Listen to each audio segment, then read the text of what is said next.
we wrap up the first quarter. 17. The Cavaliers, 24.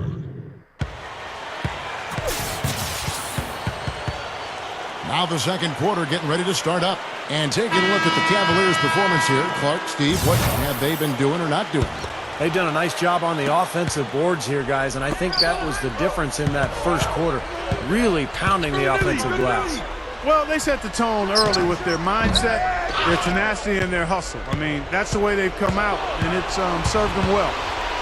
In a moment now to reset the lineups, courtesy of Gatorade, all fueled up for the second quarter of basketball.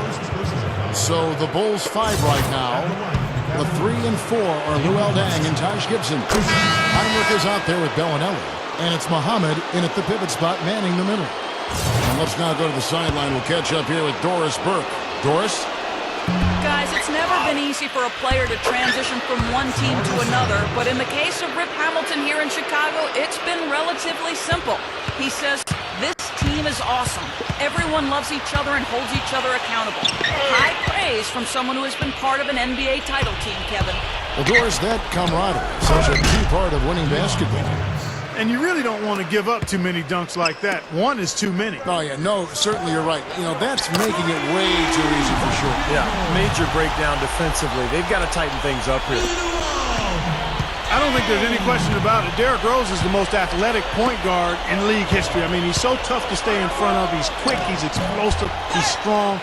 He's developed his outside shooting ability, and he's really become just impossible to deal with defensively. Now here's Rose. He's got 10. And again, it's the Bulls from deep. Well, he can shoot the three. We know that. But I'm not sure the D does. I mean, they weren't anywhere near him on that possession. Timeout is called. First of the game for the Cavaliers. Going back to what Clark was saying about Derrick Rose, they say for great scorers, the best thing you can do is keep the ball out of their hands. But when it's a point guard, Steve, like Rose, how do you keep him from the ball? He's always got the ball in his hands, bringing it up court. Yeah, it's impossible. I mean, you can't keep the ball out of his hands. What you try to do with Rose, Kevin, is stay in front of him and not let him get in the paint. Easier said than done, of course, but make him a jump shooter. He's really improved in that area, but still, if you force him into jump shots, then you're going to be doing okay. Irving, and he gets it to go from the high post. Irving's got 8. Bulls trail by 8. There's Rose with the 3. Tries again. So he gets the whistle. Contact on the way up and 2 shots coming up. Well, the big thing with Noah, Kevin, is that he's a hustle player. He gets on the glass. He's a tremendous offensive rebounder, and his long arms allow him to block shots defensively, get out and cover pick and roll with those quick feet. So this is a player who does a lot of things well. And that dedication also manifests itself on the court, Steve. I mean, Joe has said himself, hey, I don't have the most talent. So he's really embraced, I'm going to work harder mentality.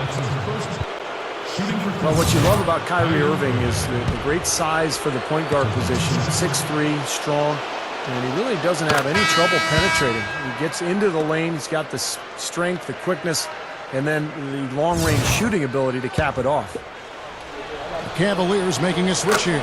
Zeller's checked in.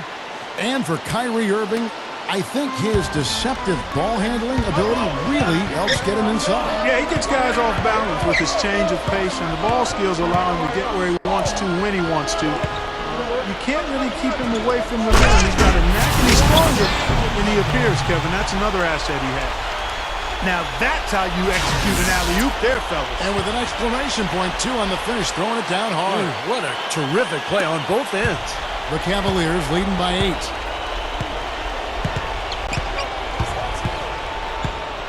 Leads him in there. Slams it on the run. He's a bit short for the power forward spot, but his great leaping ability more than makes up for it. Pretty difficult to play in the shadow of LeBron James in Cleveland, but Kyrie Irving sure looked comfortable in